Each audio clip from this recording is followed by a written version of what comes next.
Hello, ನುಗ್ಗೆ ಹೂವಿನ egg ಬುರ್ಜಿನ ಹೇಗೆ ಮಾಡೋದು ನೋಡ್ಕೋಣ.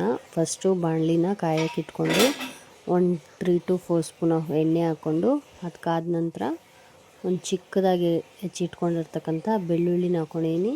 ನೆಕ್ಸ್ಟು ಒಂದು ಪುಟ್ಟ ಈರುಳ್ಳಿನ ಸಣ್ಣದಾಗಿ ಹೆಚ್ಕೊಂಡಿದ್ದೀನಿ ಮತ್ತು ಒಂದು ಮೆಣಸಿನ್ಕಾಯಿ ಸ್ವಲ್ಪ ಕರ್ಬೇವಿನ ಸೊಪ್ಪನ್ನ ನಾನು ಹಾಕ್ಕೊಂಡು ಈ ರೀತಿಯಾಗಿ ಫ್ರೈ ಮಾಡ್ಕೊತಾ ಇದ್ದೀನಿ. ಈರುಳ್ಳಿ ಚೆನ್ನಾಗಿ ಫ್ರೈ ಆದಮೇಲೆ ಅದಕ್ಕೆ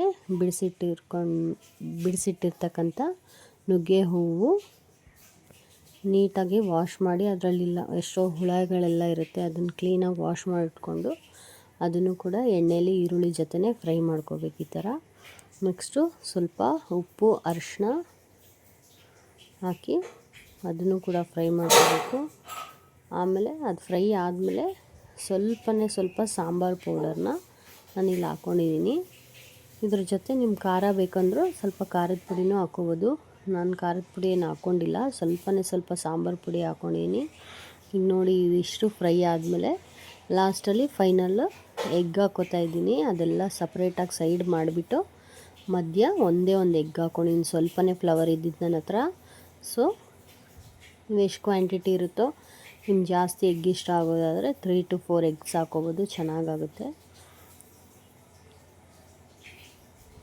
ನೋಡಿ ಎಗ್ ಹಾಕಾದ್ಮೇಲೆ ಸೇಮ್ ಬುರ್ಜಿ ನಾವು ಹೇಗೆ ಮಾಡ್ತೀವಿ ಆ ಥರನೇ ಫುಲ್ ಎಗ್ನ ಈ ರೀತಿ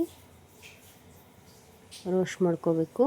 ಫೈನಲ್ ಆಗಿ ನಾನಿಲ್ಲಿ ಕೊತ್ತಂಬರಿ ಸೊಪ್ಪು ಹಾಕ್ಕೊಂಡಿದ್ದೀನಿ. ಸಖತ್ತಾಗಿರುತ್ತೆ ಟೇಸ್ಟ್ ಅಂತೂ. ತಿನ್ನಲ್ಲ ಅನ್ನೋರಿಗೆ ಈ ರೀತಿ ಮಾಡಿಕೊಟ್ರೆ ಫುಲ್ ಇಷ್ಟಪಟ್ಟು ತಿಂತಾರೆ. ನೋಡಿ ಫ್ರೆಂಡ್ಸ್, ನೀವು ಒಂದು ಸಲ ಟ್ರೈ ಮಾಡಿ.